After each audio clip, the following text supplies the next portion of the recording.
Who has this benefited, Mr. Chairman? Can you tell us where the jobs are, Madam Finance Minister? Where is the capital investment? Now, Mr. Chairman, if this Modi government cannot even meet the goals that they set for themselves, then what can we expect of them, Mr. Chairman? ധനമന്ത്രി നിർമ്മല സീതാറാം അവതരിപ്പിച്ച കേന്ദ്ര ബജറ്റിന്റെ പൊള്ളത്തരങ്ങൾ ഓരോന്നായി തുറന്നു കാട്ടുന്നതായിരുന്നു doctor Sasi തരൂരിന്റെ budget ചർച്ച. തരൂരിന്റെ പ്രസംഗം ധനമന്ത്രിയെയും ട്രഷറി ബെഞ്ചിനെയും അസ്വസ്ഥതപ്പെടുത്തുന്നത് കാണാമായിരുന്നു. ഈ സർക്കാരിന്റെ സാമ്പത്തിക ദുരുപയോഗത്തിന്റെയും കഴിവില്ലായ്മയുടെയും ദിശാബോധമില്ലായ്മയുടെയും പ്രതീകമാണ് ഈ ബജറ്റ് എന്ന് തുറന്നു കാട്ടിയായിരുന്നു തരൂർ ബജറ്റ് ചർച്ചയ്ക്ക് തുടക്കം കുറിച്ചത്. കേന്ദ്ര സർക്കാരിനെ താങ്ങി നിർത്തുന്ന രണ്ട് പാർട്ടികൾക്ക് വേണ്ടി മാത്രമുള്ള ബജറ്റായിരുന്നു ഇതെന്നും ബിജെപിയുടെ ആശയങ്ങൾ തീർന്നുവെന്ന് ഈ ബജറ്റ് വ്യക്തമാക്കുകയാണെന്നും തരൂർ വിശദീകരിച്ചു. ബിജെപിയുടെ ഇപ്പോഴത്തെ മുൻഗണന പ്രധാനമായും രണ്ട് സഖ്യകക്ഷികളെ എങ്ങനെ തൃപ്തിപ്പെടുത്താൻ പറ്റും എന്നതിൽ മാത്രമാണെന്നും അതിൽ മാത്രം ചുറ്റിത്തിരിയുകയാണെന്നും തരൂർ വ്യക്തമാക്കി. To the Indian National Congress's view of the union budget presented by the Honourable Finance Minister. Mr. Chairman, so this underwhelming budget has been a woefully missed opportunity. For after all, this was the government's chance to prove to the citizens of India, after the colossal setback the BJP suffered in the recently concluded general election, that the Prime Minister and the Finance Minister have actually listened to the concerns of the people. But once again, they've let the people of India down. The budget is in many ways an emblem of this government's economic mismanagement and financial recklessness, made all the more worse by its divisive policies. This budget makes it abundantly clear that the BJP has run out of ideas. Rather than being a vision statement of the economic future of the country, this budget is an illustration, as has been pointed out by many, of their politics. Their priorities chiefly revolve around appeasing their two regional allies, forgetting there are 26 other states and 8 union territories whose people have nothing to be happy about. But even out of those two, the people of Andhra Pradesh have much less reason to be happy at the supposed allocations made to their state in the budget. The budget only commits to arranging 15,000 crores towards the development of Amravati. This is not an allocation. It merely entails the facilitation of loans by the centre from multilateral development organizations to your state. Instead of amounting to a form of financial support from the centre, this commitment will only add to Andhra's existing debt burden.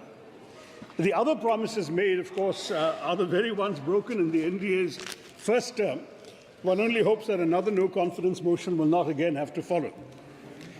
Now, 4 other states have received the government support for natural calamities, all NDA rule states, Bihar, Assam, Sikkim and Uttarakhand.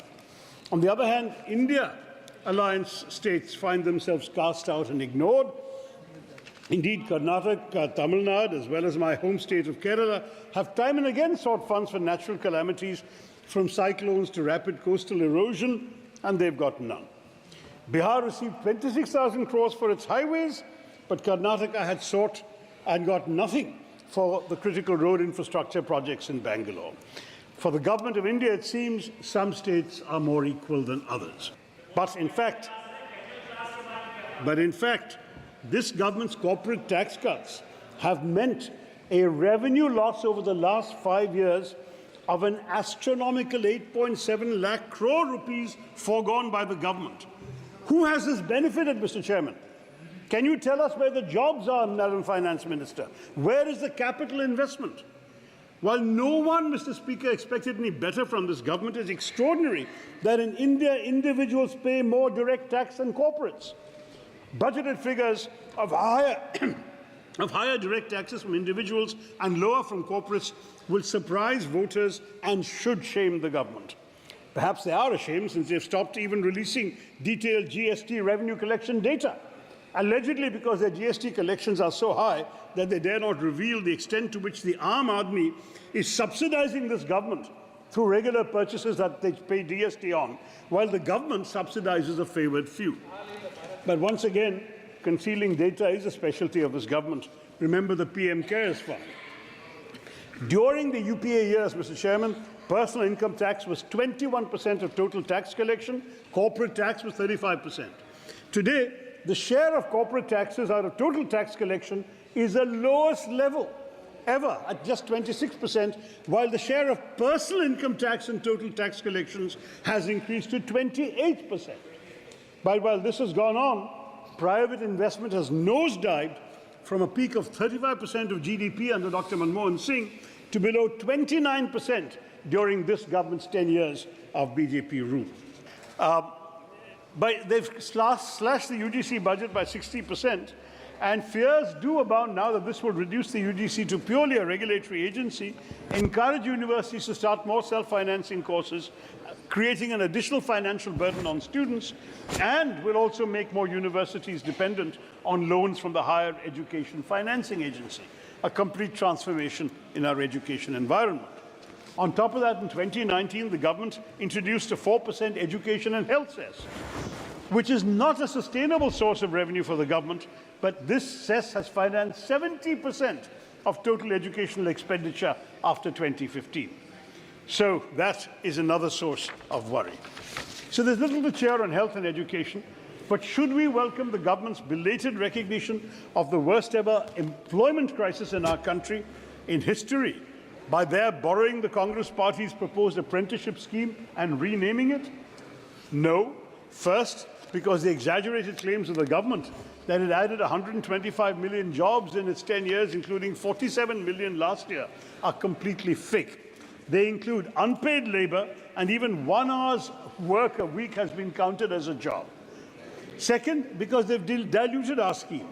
We had proposed an apprenticeship, which would lead to jobs. They've reduced that to an internship, which is only assistance. They've only restricted to 500 top companies. We had it open-ended. We offered 1 lakh per person. They're offering only 5,000 rupees a month. And on top of that, they're saying 10% from CSR funds. CSR funds are meant for social welfare benefits and not for the companies to spend on themselves. So I have to say, on top of that, you have the fine print in the annexure that says that the participation in these companies is voluntary. I don't know how they're going to define the 500 top companies, and how would these companies voluntarily shoulder the government's burden of creating an economy where there are enough jobs. The precedents are not encouraging. Can the government tell us what became of their 10 years of skill development efforts? How many of those trained have been placed in real jobs? What about the schemes for women? Why is female labour force participation at a record low today of 28%? मगर चलिए सभापति जी, बहुमत हारने के बाद BJP तो हमारे सुझाव मानने लगी, ये तो अच्छी बात है अगर इससे भारत की भलाई हो जाएगी. But it's amusing to me that the BJP had to lose its majority in Parliament before they became receptive to effective suggestions from the opposition. Let me immodestly point out that it was I who, in the Lok Sabha on 10th of March 2016, asked the late Finance Minister Shri Arun Jaitley to reduce or remove angel tax in order to strengthen the startup ecosystem. And I'm glad to see that 8 years later, a finance minister has heeded my words and abolished it. So, chalo der aaye, durust aaye. But I have to say that the finance minister's rosy claims on FDI are belied by facts. FDI as a ratio of GDP has in fact collapsed from an average 2% of GDP to 0.5% of GDP last year, the lowest in a decade. One big reason for stunted private investment is the heightened risk perception of the Indian economy. Foreign companies actually pulling money out of our country. Some $44.4 billion have been pulled out in 23-24. And actual FDI, that is investments minus what they take out, has fallen to 26 billion, which is a 37% drop, according to RBI data, and the lowest number since 2006-07, when the UPA was in power. Similarly, the government's disservice of removing indexation benefits under the long-term capital gains tax is unforgivable, because countless members of the middle class worked tirelessly for years to be able to afford a house or make an investment in real estate to secure a pakka house for their families, and it's no longer a viable investment because you no longer can index the appreciation of that value to inflation, and you will pay a much larger sum as a result. In this example, a couple of minutes more, sir. In this example, we are looking at the government taking more taxes out of the pockets of the middle class, out of people who might even end up losing money in the course of buying and selling a property, which may be the only one that they can afford. So the real worry with all of this is that you're going to see a strong resurgence of cash transactions in purchases of property. It'll bring the real estate economy back into the deadly fold of black money.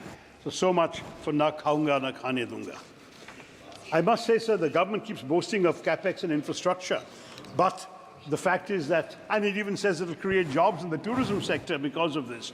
But the truth is, how can you create jobs or strengthen tourism when your refusal to reduce GST in hotels has made India amongst the costliest destinations? You exhausted 20 minutes already, please. Or indeed boost tourism when everything in the infrastructure we're seeing is collapsing. Terminal 1 in Delhi, the roof has collapsed. Rajkot and Jabalpur, the canopies have collapsed. 5 bridges have fallen in Bihar last month. And Mumbai's Trans-Harbour Link, which was inaugurated by the PM in January of this year, has developed cracks. So what the finance minister ought to do is allocate resources to fix our infrastructure rather than boasting about the tourists it will attract. I'm going to wrap up, sir, with just one sad comment further before I conclude, which is the accidents and the failure of the government to implement its own Kavach that it's been talking about. We've had grisly and ghastly railway accidents, but the Kavach system has only utilized less than half of the money allotted to it in the last budget, and only 1% of the total amount of railway lines that are supposed to have been equipped with Kavach have been equipped. So this is pretty shameful, and the budget has glossed over it. Nor did the finance minister mention Manrega, which has been mentioned by others, so I can just say in one sentence that demand keeps going up, but the Modi government keeps reducing its allocations to this. And it's the allocation they've requested now is far short of the amounts requested and required to meet the demands. On top of that, they've deleted job cards. 267% of more job cards have been deleted this year, and the new Aadhaar-based payment system has left 8 million active workers ineligible for payment. This is supposed to be something to help the rural poor. It's actually hurting them, sir. Let me conclude by saying that this budget is a do-nothing, claim-to-do-everything exercise. No matter how much the government ratchets up the mythic vision of a Viksit Bharat and its rhetoric, this is not a budget for a Viksit Bharat. It's a motley collection of schemes without an analytical framework or a coherent spending plan, and no pathway to achieve the boasts and rhetoric of either Amrit Kaal or Viksit Bharat. The government is selling us a penthouse in a building whose foundations are shaky, whose canopy has collapsed, whose lift shaft is yet to be installed, and whose workers are starving. The budget lacks originality, ambition, strategy. We get no answers to the employment puzzle. We get no solutions to education and health. And we don't engage with any of the crises of investment I've outlined today. The budget that India needs and India deserves is much more than a statement of solidarity with the ruling party's political allies. Thank you, Mr. Chairman.